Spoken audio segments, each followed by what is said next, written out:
satu-satunya dari masa lalu yang boleh dibawa ke masa depan, atau satu-satunya dari masa lalu kita yang boleh diingat-ingat hingga hari ini, hanyalah memori pekerjaan atau perbuatan Tuhan.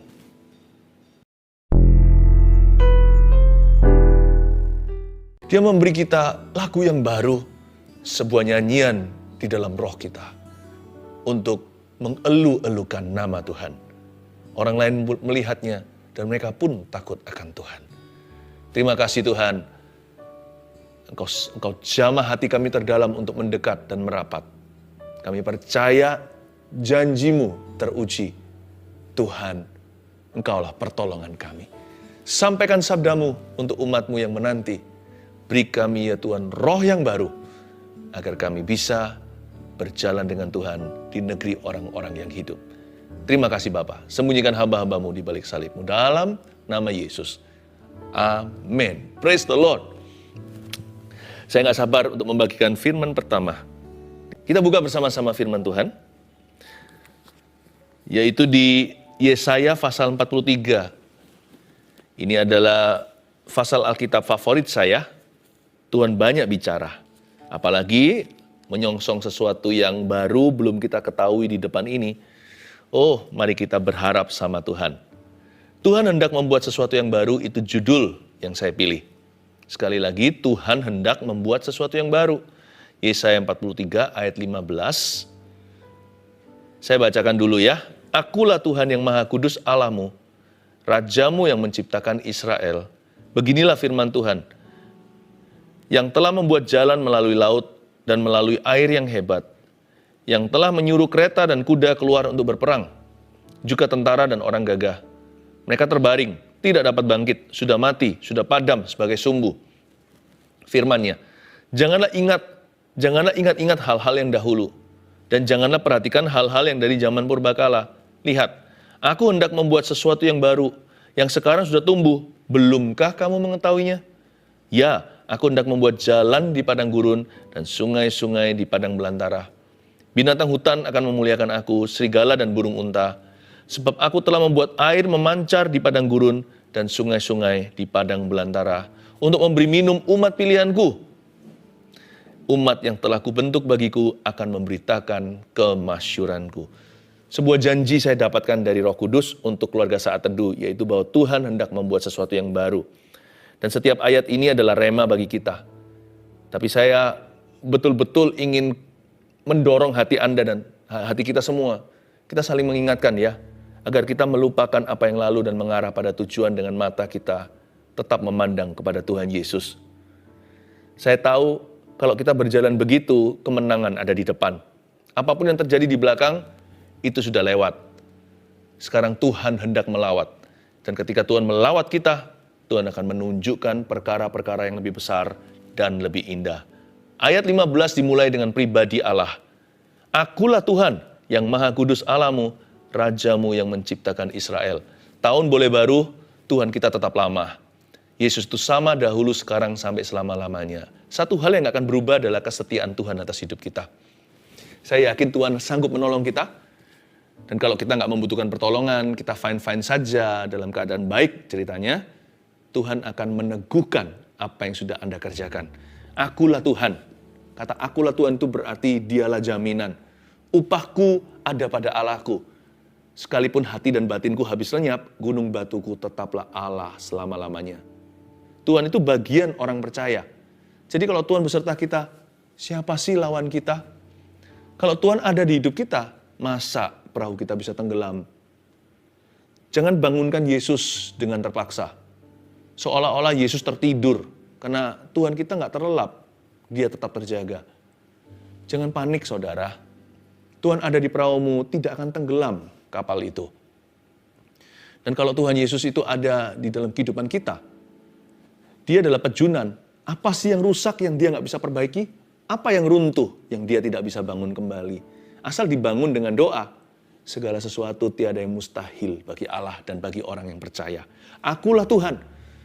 Itu menunjuk pada dirinya. Sebenarnya janji Tuhan itu terjadi dalam hidup kita bukan karena kita yang setia, tapi karena dia yang setia. Kasih karunia itu tidak diberikan berdasarkan perbuatan kita, Tapi karena kebaikannya dan kemurahannya, makanya itu kalau percaya, bukan percaya pada diri sendiri, apalagi percaya kepada manusia. Jangan mengandalkan kekuatan sendiri, tapi andalkan Tuhan. Kalau kita mau percaya, yang terbaik adalah percaya pada janjinya. Karena kita sendiri itu kurang bisa dipercayai. Jangan percaya pada kedaginganmu, karena bisa berubah-ubah. Sebentar kita sungguh-sungguh, sebentar kecewa. Tapi kalau sama Tuhan itu stabil ya. Akulah Tuhan, yang Maha Kudus Allahmu.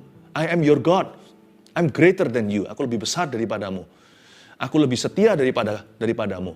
Berarti kalau Tuhan itu ada di hidup kita, kita aman. Tenanglah jiwamu.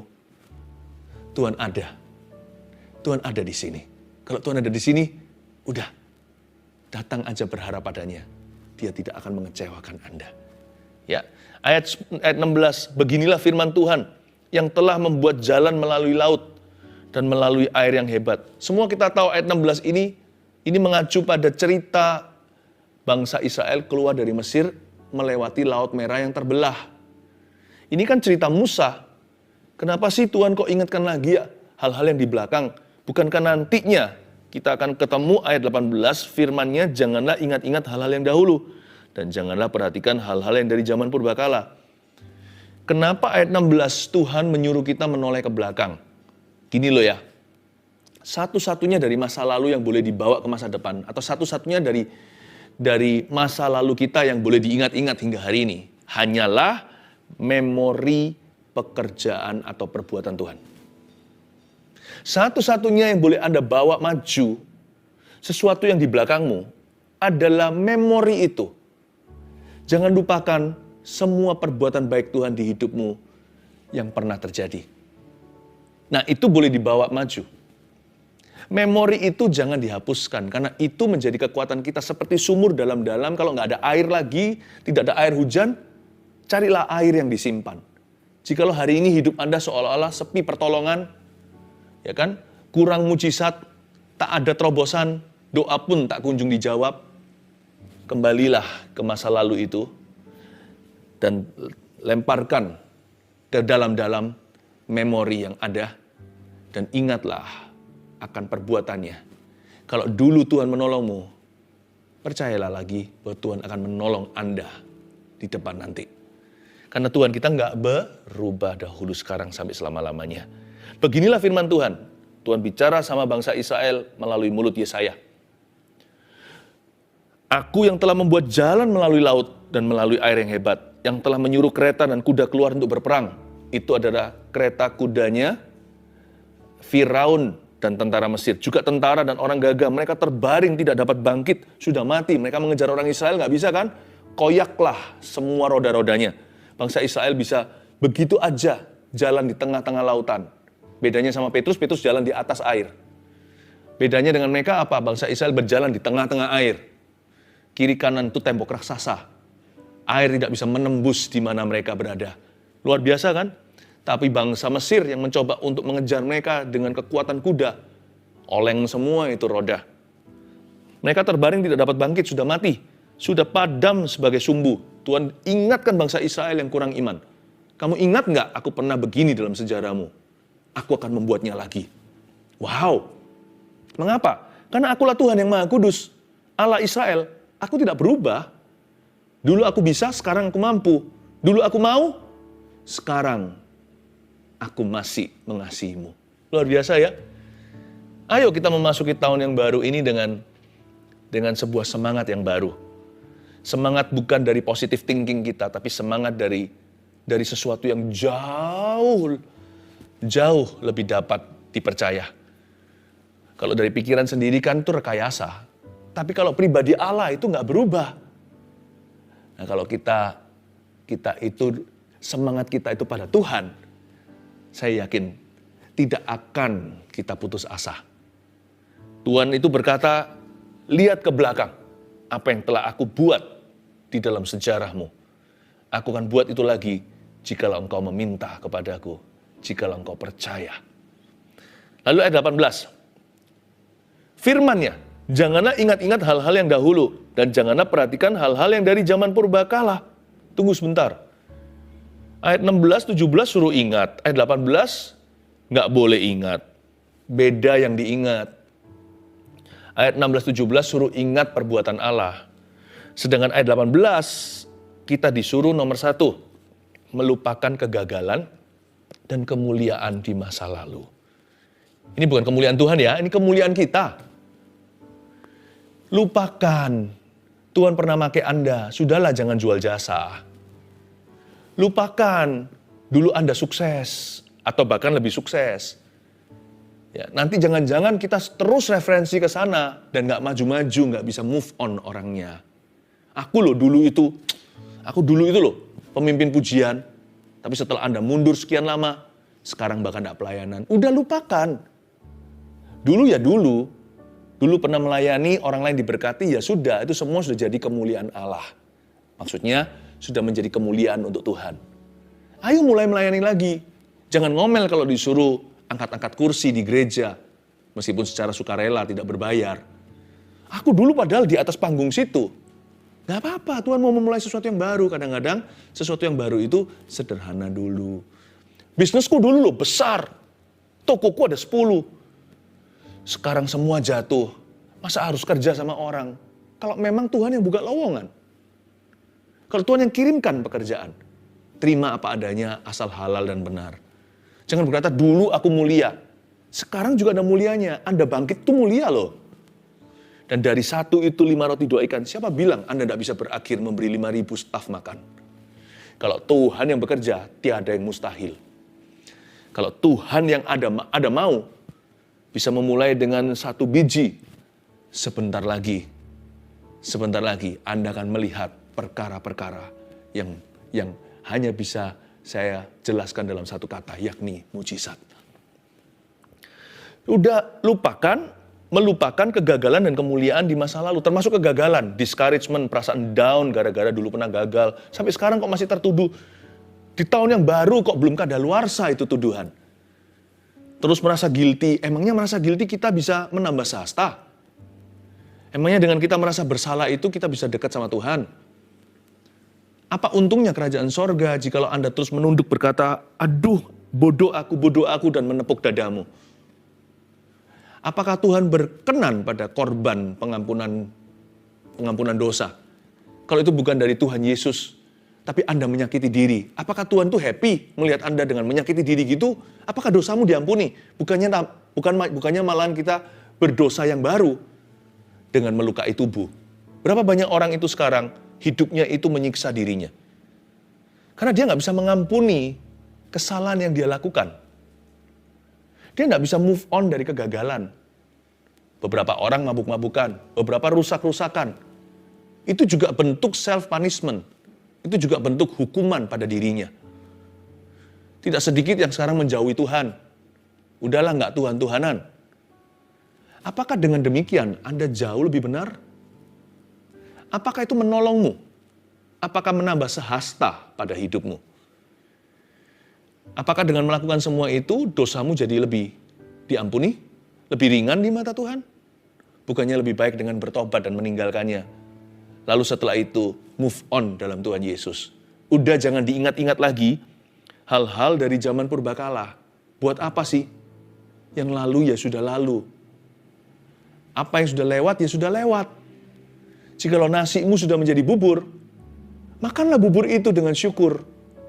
Buat apa dipentelengin terus, dipelototin tuh bubur? Emangnya bisa jadi nasi lagi? Tambah lama-lama disia-sia nasi yang sudah jadi bubur di depanmu itu. Lalu dikeluhi, diratapi. Lama-lama buburnya jadi basi. Lebih baik bubur ya bubur.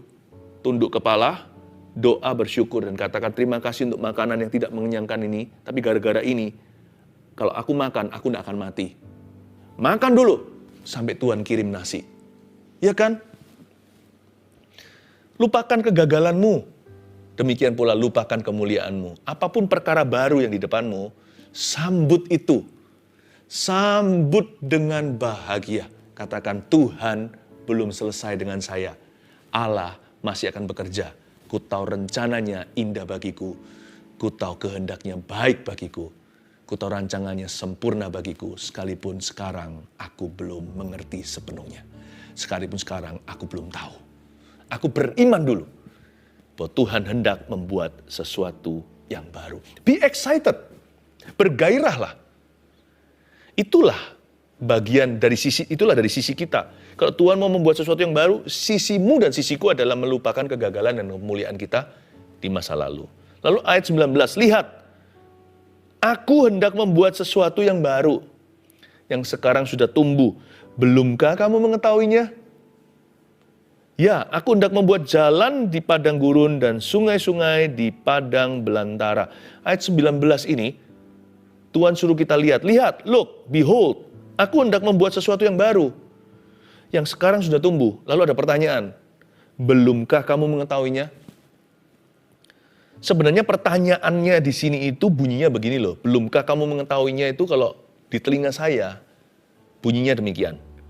Will you walk with my Holy Spirit?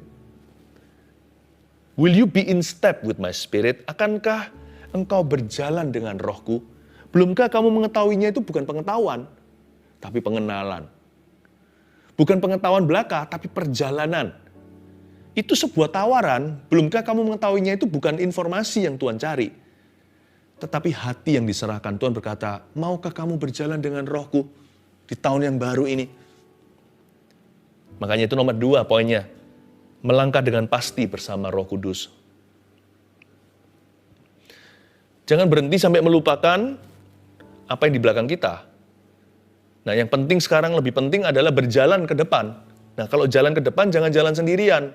Jangan bersandar pada pengertianmu sebagai manusia, tapi melangkahlah dengan pasti bersama Roh Allah. Belumkah kamu mengetahuinya?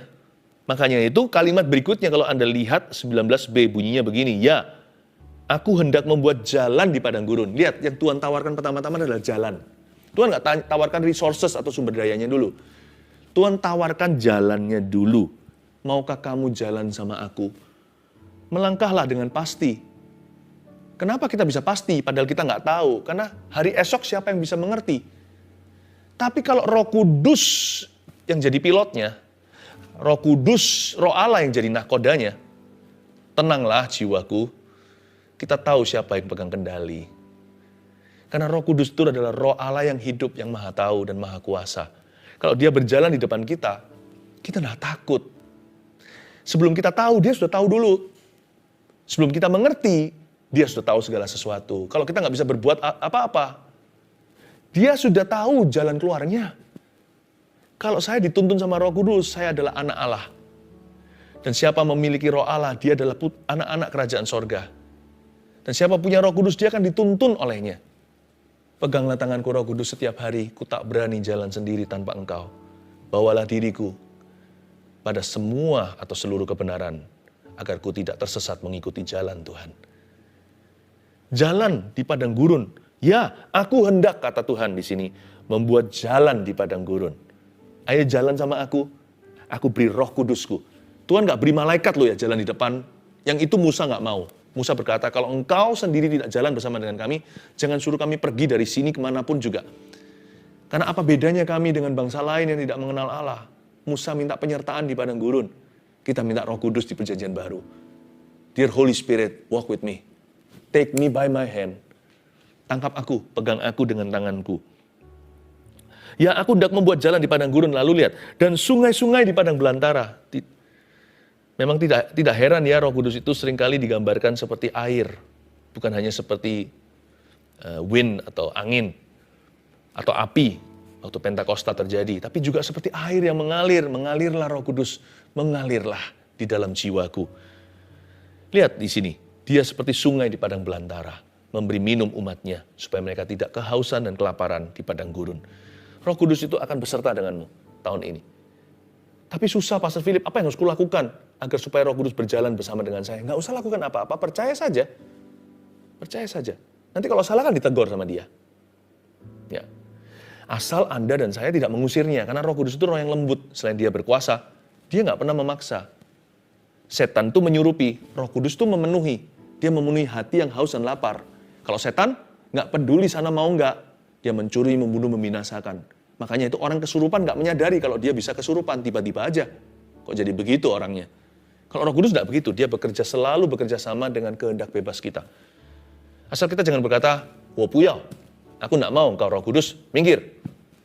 Baik itu lewat perbuatan kita, apalagi perkataan kita kalau terang-terangan sudah bilang demikian. Tapi kalau lewat perbuatan kita juga bisa memadamkan Roh Kudus, ya kan, di gereja-gereja tertentu kadang-kadang kita melarang orang untuk berbahasa roh. Padahal mereka nggak ngomong sama kita, mereka mau doa kok dilarang. Asalkan untuk penyembahan, bukan untuk pengumuman. Kan bukan pengumuman, tapi untuk penyembahan atau untuk doa. Ada orang tertentu nggak mau lah, yang Roh Kudus gimana? Hanya jadikan beliau, Roh Allah itu teori belaka. Roh Kudus ingin involve, ingin terlibat. Izinkan dia. Ayat 20, binatang hutan akan memuliakan aku. Binatang aja memuliakan Tuhan. Serigala dan burung unta. Sebab aku telah membuat air memancar di padang gurun dan sungai-sungai di padang belantara. Coba ya, lihat 20b. Sebab aku telah membuat air memancar di padang gurun dan sungai-sungai di padang belantara. Saya tunjukkan ya. Sebenarnya nanti bangsa Israel akan diangkut ke Babilonia. Di Babel situ daerah Irak sana. Di zaman modern ini. Itu nanti mereka diangkut ke situ kan, meninggalkan tanah perjanjian. 70 tahun kemudian mereka akan pulang kembali untuk membangun bait suci. Sadarkah Anda bahwa ayat ini bukan hanya sebuah ilustrasi. Aku akan membuat air memancar di padang gurun. Karena waktu bangsa Israel nanti kembali di zamannya Ezra, Nehemia. Mereka itu harus melalui padang belantara beneran. Kita tahu bahayanya perampok di situ, penyamun. Bukan hanya itu, lebih bahaya daripada itu adalah tersesat, kesasar, nggak ada air. Tempat itu kering kerontang. Tuhan berkata, I will give you the resources you need to come back. Aku akan memberikan kepadamu sumber daya yang kau butuhkan untuk kembali. Kalau air itu kebutuhan pokok, supaya kamu jangan mati, aku akan memancarkan telaga di padang belantara. Luar biasa ya. Dengan kata lain, Roh Kudus ngomong gini loh, kalau aku yang memimpin jalanmu, kalau aku jalan di depan, I have plans and resources that you don't know about. Aku punya rencana atau rancangan dan aku punya sumber daya, toolnya, bahannya, bahan baku materinya untuk membuat kamu sukses tahun ini. Aku miliki. Roh Kudus ngomong begini sama kita.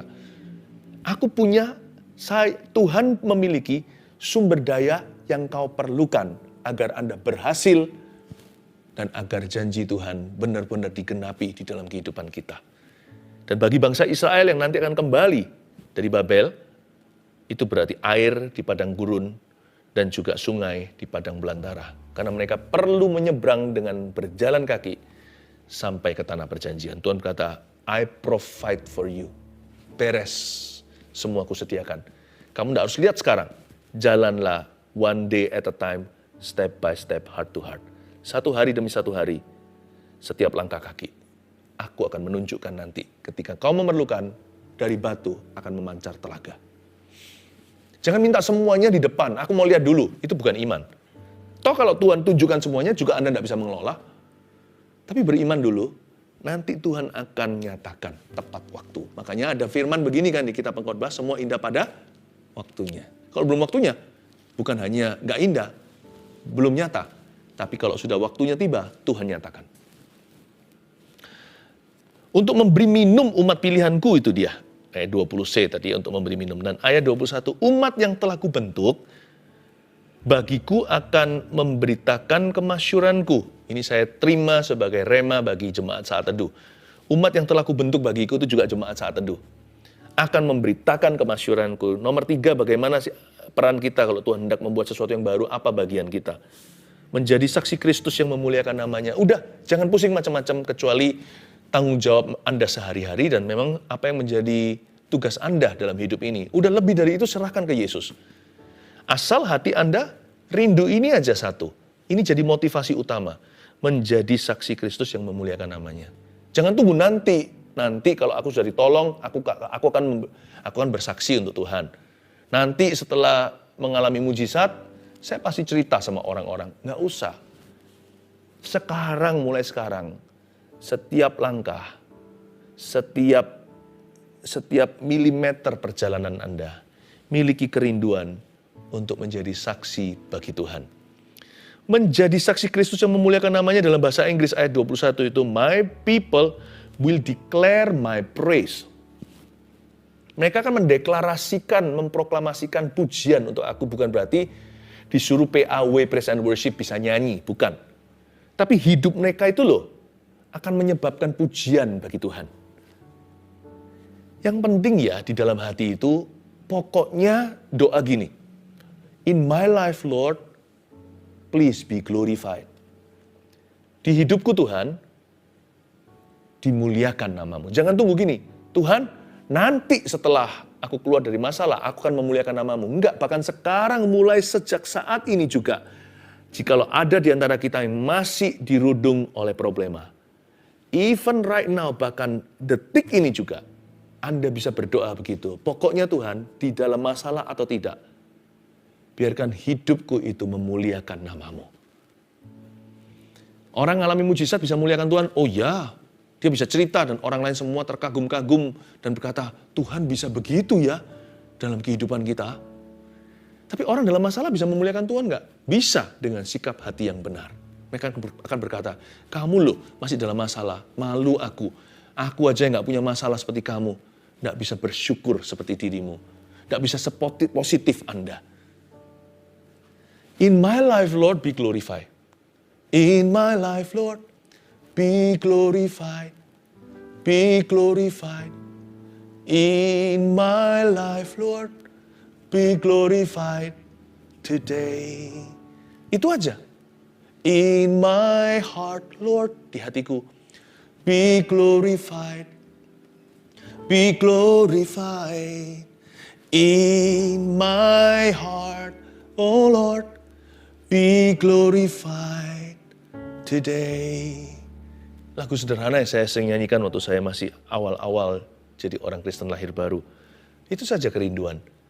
Pokoknya Tuhan, I don't know, aku tidak tahu kapan aku akan lebih baik, kapan aku akan lebih beruntung. Pokoknya Tuhan sekarang, now in my life be glorified somehow. Pokoknya di hidupku, biarkan Kau dimuliakan. Nah, nanti yang membawa kita dari poin yang kedua ke poin yang ketiga, melangkah dengan pasti bersama dengan Roh Kudus, lalu menjadi saksi Kristus yang memuliakan namanya. Itu nanti Roh Kudus semua yang bekerja.